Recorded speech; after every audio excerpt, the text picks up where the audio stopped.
the course of half a year, it's now fast approaching August, if not August already.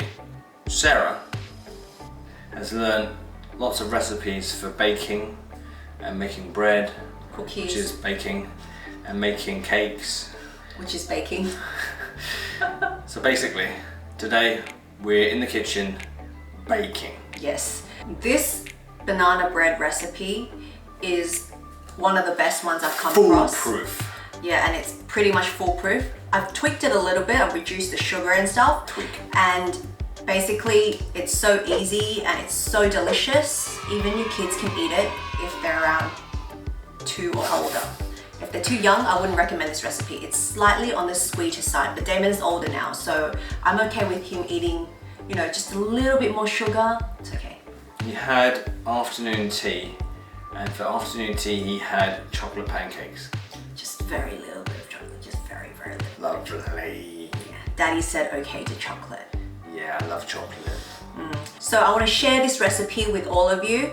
It's so simple, okay? Happy baking. So I have these really bruised and really ripe bananas. Guys, don't be scared. The secret to making great banana cake is using the ripe bananas at home. The more ripe they are, the more sweet they are. And yeah, they're just perfect for banana cake. Just look at them. Whoa, so soft. So I've used 3 small to medium sized bananas, but if you have 2 large bananas, 2 is enough. But because these are a bit on the small side, so yeah, I'm using 3. So this difficult task I'm going to pass to Jason because he has to mash them, and it's like rocket science, right? You have to mash bananas. It's so hard. Jace?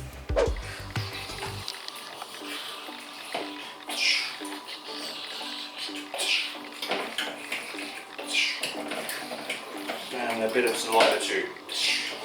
Bit of saliva.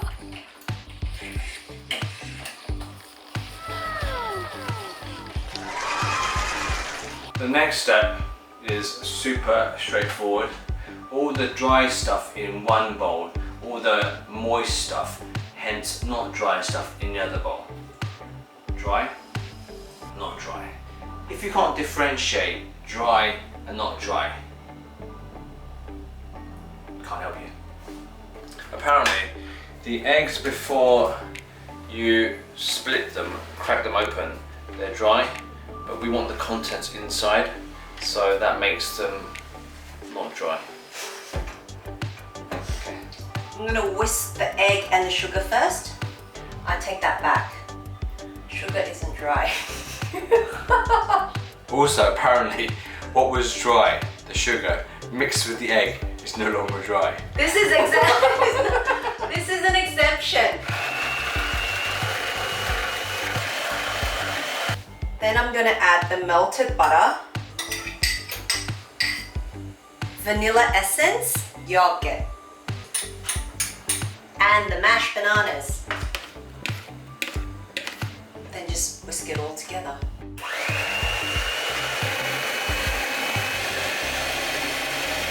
So I'm preheating the oven to 180 degrees, so when I put the cake in, the oven's already at 180 degrees. Please pour all the dry ingredients into the bowl. That was so difficult. So basically, I put the cornstarch, the baking soda and the baking powder in together with the all-purpose flour. Wow. Wow. Let me show you. Show them the bowl. Okay, now I'm gonna mix it. You know, just using a spatula or a fork, I'm just gonna mix them together. Man, give up. Okay, thanks. Wonderful. He's been working out. Douche, douche. Okay, so he's doing all the hard work, mixing all the dry ingredients. Now I'm gonna put the wet ingredients and the dry ingredients together. All right. Voila! And now I'm gonna use my trusty mixer and just give it a good beat. So I'm just gonna mix it like this manually because there's a lot of powder in there. So if you jump right in to beat it, sometimes all the flour flies everywhere. and you know my husband's a clean freak, and you know blah blah blah blah blah blah blah blah blah blah. So yeah.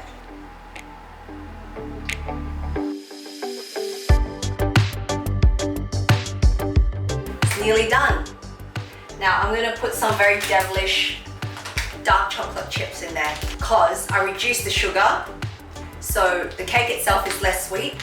Hence, I can put a little bit of dark chocolate chip in there. Just a minute ago, she was complaining about Papa Jason giving chocolate spread to Damon, and now she's dropping in dark chocolate into the banana cake. WTF, man. WTF. I'm going to quickly oil the tin so the cake doesn't stick to the tin. It's very hard to say actually. Just pour it into the tin. Nothing else needs to be said. And just wait for some really awesome banana cake. Damon will love this for his tea tomorrow. There's a term that's applicable in both Chinese and English to make the surface of the cake smoother and prettier. What is it? Basically, I'm just gonna... Dun dun dun dun. Okay. Yeah, or just let it rest for a little bit so it sets a little bit so it's flatter. And also this way, when you bake the cake, it will come out more evenly because sometimes it comes out a bit lopsided.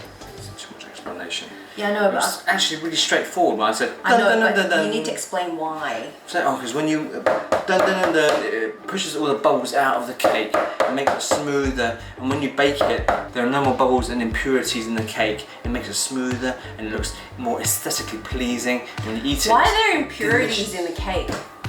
Everything is pure and healthy and yummy.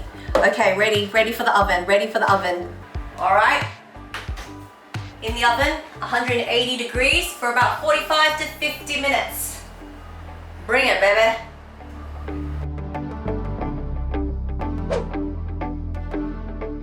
The moment we've all been waiting for. Just a little bit under 50 minutes.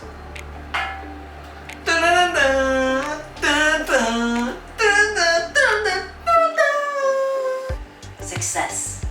There's no mix stuck to the chopstick. It's nice and dry. Means it's cooked.